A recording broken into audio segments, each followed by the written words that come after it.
अमायरा सबसे पहले क्लासरूम में आती है और बिल्कुल सामान्य दिखती है।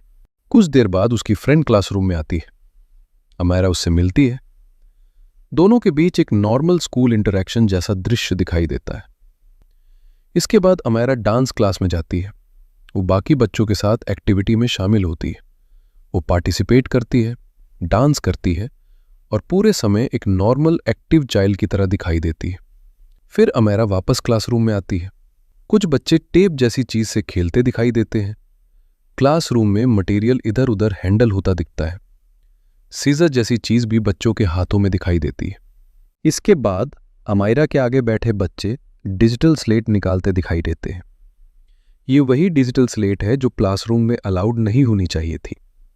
क्लासरूम के अंदर टीचर की मौजूदगी में बच्चे उसे निकालते हैं और उस पर कुछ लिखते दिखाई देते हैं।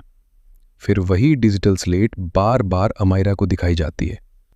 यहीं से अमायरा की बॉडी लैंग्वेज बदलनी शुरू होती है। जो बच्ची कुछ देर पहले नॉर्मल थी वही अब असहज दिखाई देने लगती है। वो अपनी सीट पर बैठी है, लेकिन अब उसका ध्यान पढ़ाई पर नहीं है। उसके चेहरे और जेस्चर्स में परेशानी दिखने लगती है। वो अनकंफर्टेबल है, एम्बैरस्ड है और उस सिचुएशन से बाहर निकलने की कोशिश करती हुई लगती है। कुछ बच्चे अमायरा के पास आते हैं। वे डिजिटल स्लेट को एक दूसरे को दिखाते हैं। उनकी बॉडी लैंग्वेज से ऐसा लगता है जैसे अमायरा को लेकर मजाक बनाया जा रहा हो। अमायरा इस दौरान बार बार डिजिटल स्लेट लेने की कोशिश करती दिखाई देती है।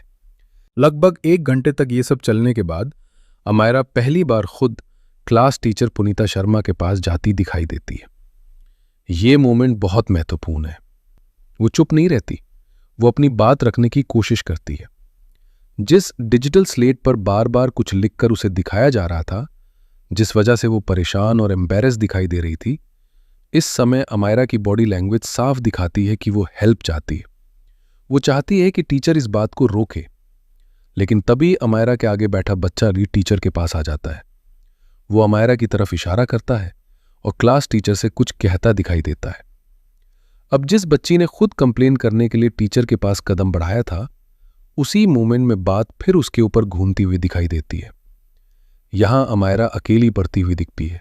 इसके बाद वही बच्चा फिर अमायरा की तरफ इशारा करता दिखाई देता है। वो दूसरे बच्चों से कुछ कहता है और फिर अमायरा दोबारा उन्हीं बच्चों की बुलिंग का शिकार होती दिखाई देती है। अमायरा अब फिर से क्लास टीचर पुनीता शर्मा के पास जाती है।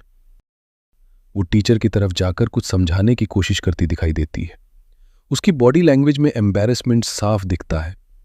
वो हाथ जोड़ती हुई भी दिखाई देती है, जैसे वो रिक्वेस्ट कर रही हो, जैसे वो कह रही हो कि मेरी बात समझिए, जैसे वो कुछ ऐसा बताना चाहती हो जिसे पूरी क्लास के सामने कहना उसके लिए बहुत मुश्किल हो।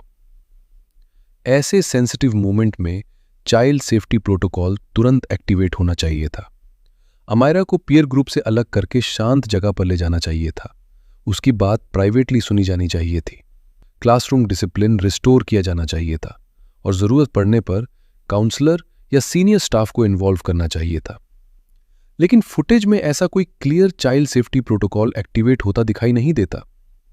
अमायरा फिर उसी क्लासरूम प्रेशर के बीच खड़ी दिखाई देती है और अमायरा की एम्बैरेसमेंट और बेचैनी और गहरी होती हुई दिखाई देती है। इसके बाद एक दूसरा बच्चा क्लास टीचर पुनीता शर्मा के पास जाता दिखाई देता है।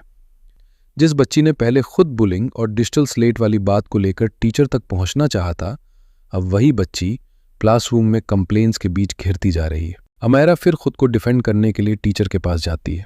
वो अपनी बात रखने की कोशिश करती है, लेकिन इसी दौरान क्लास टीचर एक और बच्ची को बुलाती है। अमायरा को डिसमिस करके वापस सीट पर भेज दिया जाता है। फिर जब उस बच्ची की बात सुनी जाती है, उसके बाद क्लास टीचर अमायरा से कुछ कहती दिखाई देती है। अमायरा अपनी सीट से फिर आगे की तरफ आती है। वो कुछ कहने की कोशिश करती है। उसकी बॉडी लैंग्वेज देखकर लगता है जैसे वो बार बार ये बताना चाह रही हो कि उसने कुछ नहीं किया, जैसे वो अपने ऊपर लग रही बात को डिनाई कर रही हो। लेकिन इस पॉइंट पर क्लासरूम का माहौल अमायरा के खिलाफ जाता हुआ दिखाई देता है। फिर क्लास टीचर अमायरा की तरफ उंगली करके उसे डांटती और सख्त तरीके से कुछ कहती दिखाई देती है। अमायरा उस समय पूरी तरह हेल्पलेस नजर आती है।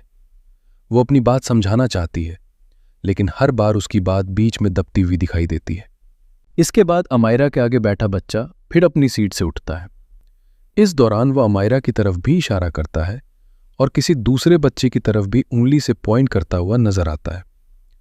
क्लास टीचर कुछ बच्चों के पास जाती हैं, वो बच्चों से बात करती दिखाई देती हैं और उसी दौरान अमायरा की तरफ इशारा करके कुछ कहती हुई नजर आती हैं। यही वो मोमेंट है जहां अमायरा की बॉडी लैंग्वेज सबसे ज्यादा हिला देने वाली दिखाई देती है। वह हाथ अपने मुंह पर रखती है, फिर हाथ अपने सिर पर ले जाती है। वह पूरी तरह शॉक में दिखाई देती है। एक 9 साल की बच्ची इस तरह रिएक्ट कर रही है, ये कोई नॉर्मल क्लासरूम रिएक्शन नहीं लगता। उसकी बॉडी लैंग्वेज देखकर ऐसा महसूस होता है जैसे उसके सामने कोई बहुत गंभीर बात कह दी गई हो, जैसे उस पे कोई ऐसा आरोप लगाया गया हो जिसे सुनकर वो अंदर से हिल गई हो। उसकी बॉडी लैंग्वेज से ऐसा लगता है जैसे उसे किसी बहुत गंदे आरोप, बहुत बड़ी कंप्लेंट या किसी सीरियस एक्शन की बात से डरा दिया गया हो। लेकिन इसी हालत के बाद भी क्लासरूम में बात रुकती नहीं है। अब फिर एक बच्ची अपनी सीट से उठती है। वो क्लास टीचर पुनीता शर्मा के पास जाती है। वो अमायरा के बारे में फिर से कुछ कंप्लेन करती हुई दिखाई देती है। क्लास टीचर फिर अमायरा से कुछ कहती दिखाई देती हैं। अमायरा अपनी सीट पर बैठे बैठे पैनिक में रिएक्ट करती है। वो अपने ऊपर आ रही हर बात को रोकने की कोशिश कर रही है। इसके बाद अमायरा उठकर उस बच्ची के पास भी जाती दिखाई देती है। वो हाथ से इशारा करती है, जैसे पूछ रही हो ये सब क्या है। लेकिन इस पूरी सिचुएशन में अमायरा और ज्यादा ओवरवेल्म्ड हो जाती है। वो फिर अपनी सीट की तरफ लौटती है। वो खड़ी रहती है। उसकी बॉडी लैंग्वेज से लगता है जैसे वो अंदर ही अंदर सोच रही हो, क्या मुझे फिर टीचर के पास जाना चाहिए। और फिर अमायरा एक आखिरी बार क्लास टीचर के पास जाती है।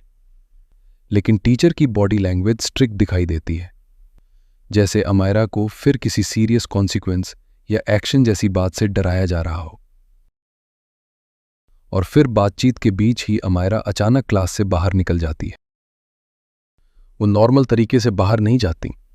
वो कॉरिडोर्स की तरफ तेजी से बढ़ती है, फिर स्टेयर्स की तरफ भागती हुई दिखाई देती है।